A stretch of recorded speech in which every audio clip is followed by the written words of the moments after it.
Davanagere district Jagalur taluk ಆರೋಗ್ಯ ಇಲಾಖೆಯಲ್ಲಿ health inspector ಕೆಲಸ ಮಾಡ್ತಿದ್ದೀನಿ. ನಾನು ಇದು Niveditha Hugar mind and master mind training ಕ್ಲಾಸ್ನಲ್ಲಿ 3 ಸಾರಿ ಅಟೆಂಡ್ ಆಗಿದ್ದೀನಿ. ತುಂಬ ಚೆನ್ನಾಗಿ ಅನ್ನಿಸ್ತು ಇದು. ಯಾಕಂದರೆ ಇದು ಎಲ್ಲರಿಗೂ ಅವಶ್ಯಕತೆ ಇದೆ. ಈಗಿನ ಯುವ ಪೀಳಿಗೆಗೆ ನಮ್ಮ ರೇಖೆ ಅಂದರೆ ಏನು, ವಿಶ್ವಶಕ್ತಿ ಅಂದ್ರೇನು, ಮತ್ತು ಮೈಂಡ್ ಟ್ರೈನಿಂಗ್ ಅಂದರೆ ಏನು, ಸಬ್ ಕಾನ್ಷಿಯಸ್ ಮೈಂಡ್ ಅಂದರೆ ಏನು ಎಲ್ಲರಿಗೂ ಗೊತ್ತಾಗಬೇಕಾಯ್ತು. ಯಾಕಂದರೆ ಈಗಿನ ಯುವಕರು ಡಿಪ್ರೆಷನ್ಗೆ ಒಳಗಾಗ್ತಿದ್ದಾರೆ. ಹಾಗಾಗಿ ಏನು ಉದ್ಧಾರ ಆಗೋಕ್ಕಾಗ್ತಿಲ್ಲ ಜೀವನದಲ್ಲಿ.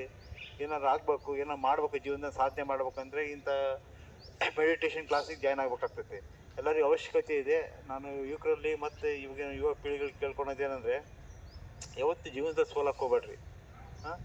ಯಾವತ್ತು ಜೀವನ ಸೋಲಕ್ಕೆ ಹೋಗ್ಬೇಡ್ರಿ. ಜೀವನದಾಗ ದಾರಿ ಇದ್ದೇ ಇರ್ತೈತಿ. ಗುರುಗಳಾದ ಶ್ರೀದೇವಿ ಹುಗರ್ ಮೇಡಮ್ ಅಂತಾರೆ, ಮಹಾನ್ ಗುರುಗಳಿದ್ದಾರೆ. ಇವರ ಮಾರ್ಗದರ್ಶನದಲ್ಲಿ ಹೂ ಜೊತೆ ನಾರು ಸ್ವರ್ಗ ಸೇರಿದಂಗೆ ನಾವು ಹೂ ಜೊತೆಗೆ ನಾರು ಸ್ವರ್ಗ ಸೇರಿ. ನಿಮ್ಮನ್ನೆಲ್ಲ ವಿನಂತಿ ಏನಂದರೆ, ಕಲೀರಿ ಎಲ್ಲರೂ. ರೇಖಿ ವಿದ್ಯೆ ಅನ್ನೋದು ನಮ್ಮ ಸನಾತನ ಧರ್ಮದ ಮೂಲ ವಿದ್ಯೆ. ಅದು ಅದನ್ನು ಅಥರ್ವವೇದ ಮತ್ತು ಋಗ್ವೇದದಲ್ಲಿ ಬರೆದಿರೋದು. ಅದನ್ನು ಕಲಿಬೇಕಂತ ಅದ್ರ ಮೇಲೆ ಕಳಕಳಿ ಪ್ರಾರ್ಥನೆ ಮಾಡ್ತಂದ್ರೆ ಮತ್ತೆ ನನಗೆ ಅವಕಾಶ ಕೊಟ್ಟರೆ ತಮಗೆಲ್ಲ ಧನ್ಯವಾದ ಹೇಳ್ತೀನಿ.